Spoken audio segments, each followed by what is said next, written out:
Okay guys, samahan niya ako magpakabit ng seat cover sa shop. Papunta ako ngayon doon. Okay guys, dito pa ako nagpapakabit ng seat cover. Dito banda makabit sa Fisheries Complex. Dito banda boss.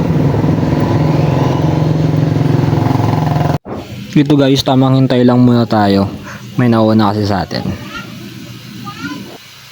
Ito guys, tinatanggal niya na yung lumang seat cover ko. Nagatabas na tayo dito ng upo natin guys.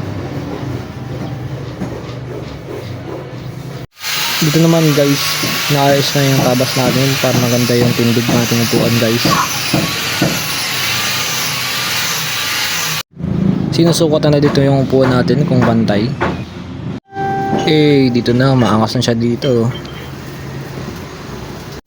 Kaya nilagay ng plastic yan guys kapag uulan para di mabasa yung foam ng upuan natin para smooth lang.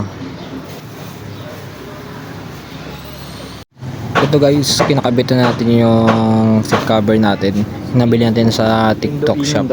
Ayos naman pero konting adjustment lang naman. Ito guys, tapos na yung seat cover natin. Ay, angas naman. Yan guys, kinabit na siya. Lupit guys oh. Siyempre guys, hindi mawala yung montage.